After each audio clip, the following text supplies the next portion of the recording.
மிதுன ராசி, மிதுன லக்னம். காலபுருஷனுக்கு 3வது வீடு. புதனுடைய மூலத்திரிகோணம் மற்றும் ஆட்சி பலம் பெறக்கூடிய வீடு. இரட்டைப்படை வீடு. இந்த ராசிய பொறுத்தவரையும் கம்யூனிகேஷன் ஸ்கில் ரொம்பவே ஜாஸ்திங்க. எந்த ஒரு விஷயத்தையுமே சொடக்கு போடுற நேரத்தில வந்து பார்த்தீங்கன்னா, கத்துக்கக்கூடிய திறமை இந்த ராசிக்கு ரொம்ப அதீத பலம் அப்படின்னு சொல்லலாம். எப்பவுமே மிதுனத்த தொட்டவன் கெட்டான் அப்படின்னா, மிதுனத்துக்கிட்ட சண்டைக்கு போனா நமக்கு மட்டும் தாங்க நஷ்டம். ஏன்னா, மிதுனம் எப்பவுமே ஹெல்பிங் டெண்டன்சி அதிகமுடைய ராசி. தன்மான சிங்கம். அதனால தன்னுடைய விஷயங்கள் யாருக்குமே எதுக்குமே வெளிய தரக்கூடாது. என்னுடைய குடும்ப விஷயமா இருக்கட்டும், வெளிய வந்து பார்த்தீங்கன்னா, பழக்கவழக்கங்களா இருக்கட்டும், எல்லாத்தையுமே இவங்க கிட்ட இப்படிதான் பேசணும், இவங்க கிட்ட இப்படிதான் நடந்துக்கணும் அப்படிங்கிறதுல ரொம்ப ஸ்ட்ரிக்ட்டா இருக்கக்கூடிய ராசி.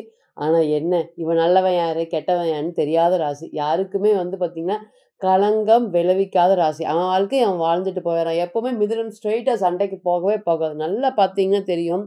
ஒரு விஷயத்த அணுகுமுறை பண்றது மிதுனத்துக்கிட்ட ரொம்பவே சூப்பரா இருக்கும். இந்த விஷயத்த எல்லாமே இவங்க இவங்க கிட்ட சொன்னா, இவங்க கிட்ட செஞ்சா இவங்க கரெக்ட்டா பண்ணுவாங்க அப்படிங்கிற மாதிரி. வாழ்க்கையில நெறைய பக்குவப்பட்ட ராசி. ஒரு விஷயத்த 0ல இருந்து ஆரம்பிச்சேன். ஆனா இன்னைக்கு எதுவுமே இல்ல. இருந்தாலுமே வந்து நான் தொடர்ந்து முயற்சி பண்ணிட்டே இருக்கேன். எப்பொழுதுமே செல்ஃப் கான்ஃபிடன்ஸ் ரொம்ப அதிகமா இருக்கக்கூடிய ராசி. இது விழுந்துட்டா எந்திரிக்க முடியாம இருக்கிறது, மன சஞ்சலப்படுறது இது எல்லாமே இந்த ராசிய பொறுத்தவரை இருக்கவே இருக்காது. ஏனோ இந்த மாதிரி பக்குவப்படுறதுனால தான் நெறைய வாழ்க்கையில அடி வாங்கியிருக்காங்களா மிதுனம் அப்படின்னு கேட்டீங்கன்னா, எஸ். என்னதான் நம்ம சொன்னாலும் சனீஸ்வர பகவான் 9ஆம் இடத்துக்கு வந்துட்டாரு, 9ஆம் இடத்துக்கு வந்துட்டாருன்னு சொன்னாலுமே, இப்போ ஓரளவுக்கு ரிலீஃப் கிடைச்சிருக்கும். ஆனா பொருளாதாரத்திலருந்து சுத்தியும் மறுபடியும் வந்து மீண்டு வர முடியாத ஒரு சூழ்நிலை. ஏன் அப்படின்னு கேட்டீங்கன்னா, ராகு கேதுவோடைய மைய புள்ளிக்கு நடுவுல உங்களுடைய ராசி அமைஞ்சிருச்சு. அது என்னங்க மைய புள்ளி அப்படின்னா, ஒரு இடுக்கல்ல, ஒரு சறுக்கல்ல இருக்கிற மாதிரி. அந்த சறுக்கல்ல இருந்து மீண்டு வெளிய வர முடியாத மாதிரி ஒரு சூழ்நிலைகள். என்ன பேசினாலும் மத்தவங்க காயப்படுத்துற மாதிரி, இல்ல காயப்படுற மாதிரி, அப்படிங்கிற மாதிரி என்ன ஒரு சூழ்நிலைகள் எடுத்தாலும் அடுத்த ஸ்டேஜுக்கு போக முடியாம, தொடர்ந்து கடனால் கஷ்டப்பட்டுட்டு இருக்கக்கூடிய மிதுன ராசி. ஏங்க கடன் அப்படின்னு சொல்றோம் அப்படின்னு கேட்டீங்கன்னா, பல லேங்குவேஜ், சிம்ப்ளிசிட்டி, ரொம்பவே பிராண்ட் ட்ரெஸ் போடாம அமைதியா போட்டாலுமே வெளிய பார்க்கறதுக்கு ரொம்பவே சிம்பிளாக, காமா ஆகக்கூடிய நபர்கள் நீங்க. இன்னைக்கு எவ்வளோ பெரிய கடன் இருந்தாலும் வெளிய சொல்லாம இருக்கீங்க. அது வேற விஷயம்.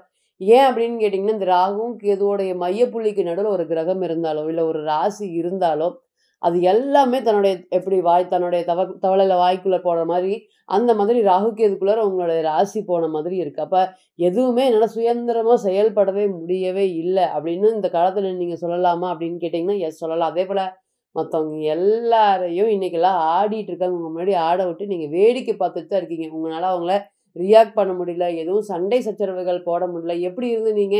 இன்னைக்கு இப்போ ஒரு பொருளாதார சூழ்நிலை காரணமாக இப்படி இருக்கிறோமே அப்படிங்கிற மாதிரி ஒரு சூழ்நிலைகள், உங்களுடைய வார்த்தைகள எடுத்து உங்களுக்கே காயப்படுற மாதிரி ஒரு நெறைய சிச்சுவேஷன்லாம் நடந்திருக்கா அப்படின்னு கேட்டீங்கன்னா இருக்கு. கௌரவம் இருக்குங்க.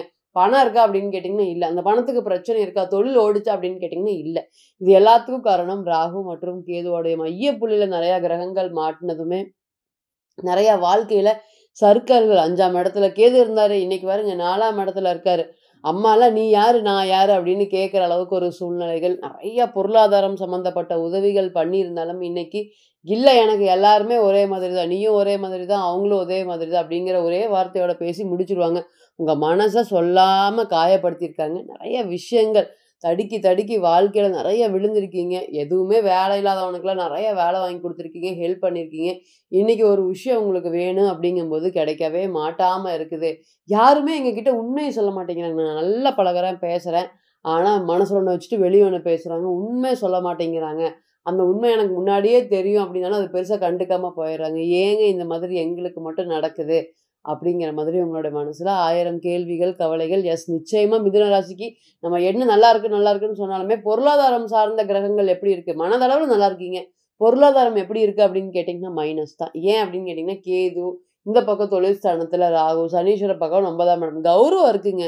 அந்த கௌரவத்துக்கு எந்த பந்தமும் இல்லாம வந்து பார்த்தீங்கன்னா, போயிட்டு இருக்கு அப்படின்னு சொல்லக்கூடிய இந்த சூழ்நிலையில, இந்த மே மாத பலன்கள் 2025 கிரக சேர்க்கைகள், அடைவுகள் எல்லாம் என்ன சொல்ல காத்திருக்குது அப்படிங்கிறத பார்க்கலாம். மே ராசிய பொறுத்தவரையும் வந்து பார்த்தீங்கன்னா, ராசிக்கு 2 செவ்வாய் நீசமா இருக்காரு.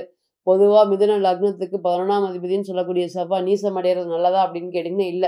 இத்தன நாளா வக்ரம் அடைஞ்சு ராசியிலே இருந்தாரு. இன்னைக்கு வக்ர நிவர்த்தி முடிஞ்சு கடகத்துல வந்து நீசம் அடைஞ்சிருக்காரு. இது ஒரு மைனஸா அப்படின்னு கேட்டீங்கன்னா, எஸ். ஆனா பொதுவா 11ஆம் அதிபதி 2ல வரும்போது, அங்க வந்து நீசம் அடையும்போது வாழ்க்கையோடைய போராட்டங்கள் ரொம்ப அதிகரிக்கக்கூடிய காலமா இருக்கும். செவ்வாய் நீசம் அடைஞ்சிருக்காரு. கேது வந்து ராசிக்கு 4ல இருக்கார். ஆனா 10ல வந்து பார்த்தீங்கன்னா, புதன், சுக்கிரன், சனீஸ்வர பகவான், ராகு. 5ஆம் அதிபதி 10ல இருக்காரு. லக்னாதிபதி 10க்கு போயிருக்காரு. அங்கேயே சுக்கிரன் வந்து பார்த்தீங்கன்னா, நீசபங்க ராஜயோகத்துல இருக்காரு. சனி கூட ராகு இருக்காரு. ராசிக்கு 11ல சூரியன் உச்சமா இருக்காரு. மிதுனத்த பொறுத்தவரை 3ஆம் அதிபதி 11ல உச்சமா இருக்கிறது ஒரு தனி சிறப்பு. குரு வந்து ராசிக்கு 12ல மறைஞ்சிருக்காரு. இது மே மாதம் இருக்கக்கூடிய கிரக அடைவுகள் மிதுன ராசிக்கு இருக்க போகுது. இது என்ன சொல்றதுக்கு காத்துட்ருக்கு? இது நல்லதா? கெட்டதா? நீங்க இருக்கிற இடத்துல இருந்தே வேண்டிக்கோங்க. ஓம் சூரிய பகவானே போற்றி போற்றி. அவர் பாதம் வணங்கி ஏன்னா இந்த ராசியை பொறுத்தவரையும் ஒற்றை இலக்கு 3ஆம் அதிபதியா வரக்கூடிய சூரியன் நல்லா இருந்தா மட்டும் தான் நம்மளுடைய முயற்சி பிரதிபலிக்கும். மத்த ராசிக்கெல்லாம் இரு ஆதிபத்தியம். மேஷத்த எடுத்துட்டீங்கன்னா 3ஆம் அதிபதியா, 6ஆம் அதிபதியா வருவார். ரிஷபத்த எடுத்துட்டீங்கன்னா, அதே மாதிரி கடகத்துக்கு சலனத்த குடுக்கக்கூடிய சந்திரனா வருவார். ஆனா, இங்க வந்து பார்த்தீங்கன்னா, சூரியன் நல்லா உச்ச பலம்.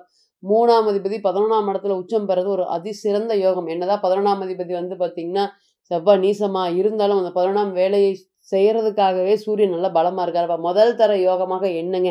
சந்தோஷத்த அனுபவிக்க முடியல. எல்லாம் இருக்கு. ஆனா எதுவுமே இல்லாத மாரி இருக்கு. காலையில எந்திரிச்சோனே மன பாரங்கள், மன கஷ்டங்கள் அந்த அளவுக்கு இருக்குதுங்க எனக்கு அப்படின்னு. அதுவும் மீன ராசி, மிதுன ராசி அதேபோல வந்து பார்த்தீங்கன்னா, கன்னியா லக்னமா இருக்கக்கூடிய நபர்கள்லாம் சொல்லி வச்சுக்கோங்க. 2 டிகிரி லக்னம் இருக்கு அப்படின்னு கேட்டீங்கன்னா, தூங்கி எந்திரிக்கும்போதே மனசு பாரமா இருக்குங்க. அது என்ன பிரச்சனைன்னே எனக்கு தெரியல அப்படின்னு சொல்லக்கூடிய நபர்கள் அனைவருக்குமே இனி சந்தோஷத்தை மட்டுமே அனுபவிக்கக்கூடிய காலங்கள். இந்த துக்கம், சோகம் இது எல்லாமே உங்கள விட்டு மறையப் போகுது.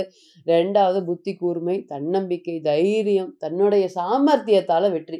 இத்தன நாளா ஒரு சின்ன விஷயங்கள் ஒரு பெரிய அளவுக்கு முயற்சி போட்டு 4 வாட்டி எஃபர்ட் போட்டு, 5 வாட்டி எஃபர்ட் போட்டு நடக்காம, கடைசி ஸ்டெப்ல போய் கோவப்படுறது. இந்த மாதிரி எல்லாம் விட்டுட்டு பரவால்ல போய் தொலையுது அப்படின்ட்டு வர்றது.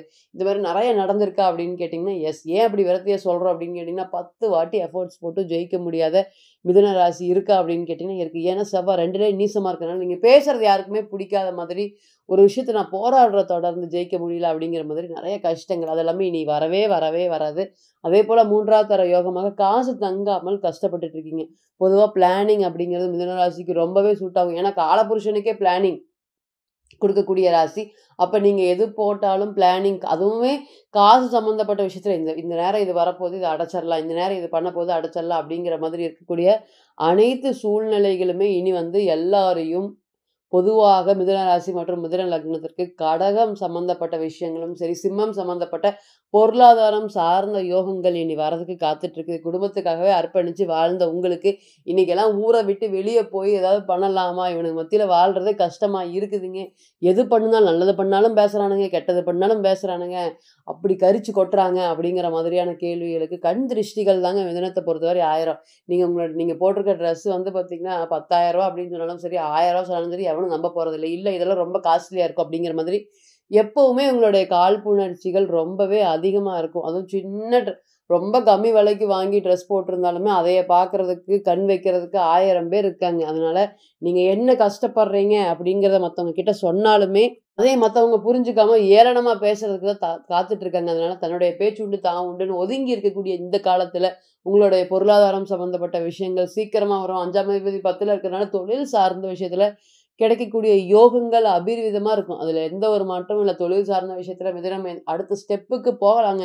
எந்த ஒரு ராசிக்குமே ரிஷபத்துக்கும் இல்ல, மேஷத்துக்கும் இல்ல தொழில் சார்ந்த யோகம். இந்த நேரம் சூப்பரா இருக்கக்கூடிய ஒரே ராசி மிதுனம் தான். மிதுனத்துக்கு வந்து பார்த்தீங்கன்னா, எழுதி குடுத்தலாம். தொழில் சார்ந்த விஷயத்துல ஜெயிக்கிறதுக்கு வாழ்க்கையில கடவுளோடைய அனுகிரகம் கிடைச்சிருச்சு அப்படிங்கிற மாதிரி நம்ம எழுதலாம். ஃபியூச்சர பத்தி ஏற்கனவே இதெல்லாம் நடக்க போகுது, இப்படிலாம் இருக்க போகுதுன்னு ஆல்ரெடி நீங்க பிரெடிக்ட் பண்ணக்கூடிய ராசியா தான் இருக்கீங்க. அப்ப அதே மாதிரி இனி உங்களுடைய பொன்னான காலங்கள் பிறந்துருச்சா அப்படின்னு கேட்டீங்கன்னா இருக்கு. நீசமா இருக்கனால ரொம்ப கவனமா பார்த்து பேசணும். என்ன பேசினாலுமே பிரச்சனைகள் பண்றதுக்கு நபர்கள் காத்துட்டு இருக்காங்க. அப்ப அந்த பேச்சு சம்மந்தப்பட்ட விஷயத்துல ரொம்ப கஷ்டமா ரொம்ப வந்து பார்த்தீங்கன்னா, கஷ்டமா இருக்கு பேசுறதுக்கே அப்படின்னு சொல்றவங்க அனைவருமே இந்த நேரம் பேசாம இருக்கிறது தான் பெஸ்ட்டு. சூதுவாது, வஞ்சனை தெரியாத ராசிய நெறையா பேர் வந்து பார்த்தீங்கன்னா, ஏமாத்துறதுக்கு எவ்வளோ ரொம்ப உஷாரா இருந்தாலும் ஏமாத்திட்டு போயிர்றாங்க. நம்ம வந்து அந்த மாதிரி பண்றது இல்லைங்க அப்படின்னு நீங்க என்ன சொன்னாலும் மத்தவங்க உங்கள புரிஞ்சுக்க மாட்டாங்க. அதனால திறம்பட ஒரு ஒரு விஷயங்களும் வேலை சம்மந்தப்பட்ட விஷயங்களும், தொழில் சம்மந்தப்பட்ட விஷயத்திலயும் உங்களுடைய ஆர்வத்த செலுத்துங்க. அதனால வாழ்க்கையில பெரிய அளவுக்கு சக்சஸ ஏற்படுத்தி கொடுக்கக்கூடிய காலமா இருக்கும். வாழ்க்கையிலே பக்குவப்பட்ட ராசி. மனசுல ஒண்ணு வச்சுட்டு வெளிய ஒண்ணு பேசத் தெரியாது. அதனாலேயே நெறைய போராட்டங்களை சந்திக்க வேண்டிய சூழ்நிலைகளா இருக்கிற இந்த சூழ்நிலையில, இனி தொழில், வேலை, பணம், பொருளாதாரம் சார்ந்த விஷயத்துல ஒரு பெரிய அளவுக்கு ஒரு யோகம் காத்துட்டு இருக்கா மிதுன ராசிக்கு இந்த 2025 மேவ பொறுத்தவரை அப்படின்னு கேட்டீங்கன்னா, எஸ். நிச்சயமாக காத்துட்டு இருக்கு. அதுல எந்த ஒரு மாற்றமும் இல்லை. இப்ப நீங்க கேட்டுருந்துட்டு இருந்த அனைத்துமே கோச்சார பலன்கள் தான். கோள்களுடைய சாரம் அனுதினமும் மாறும். இன்னைக்கு ஒரு கிரகம் ஒரு நட்சத்திரத்துல பயணிக்கும். நாளைக்கு அதே கிரகம் வேறு நட்சத்திரத்துல பயணிக்கும். அப்ப பிறந்த கால ஜாதகம் அப்படிங்கிறது வந்து பார்த்தீங்கன்னா, 100% கோச்சாரம் அப்படிங்கிறது 40லிருந்து 60% மட்டுமே பொருந்தும். தனிப்பட்ட ஜாதகத்த நம்ம எடுத்து தசாபுத்தி நடப்பு அந்தரம் கணிக்கும்போது, கிரகம் பெற்ற பலம், பலவீனம் அடிப்படையில பலன்கள் கூடவோ, குறையவோ செய்யும் அப்படிங்கிறதுல எந்த ஒரு மாற்றமும் இல்லை. தனிப்பட்ட ஜாதகத்தை நீங்க ஆலோசனை பண்ண விருப்பப்பட்டா, கீழ இருக்கக்கூடிய இந்த நம்பருக்கு கான்டாக்ட் பண்ணுங்க.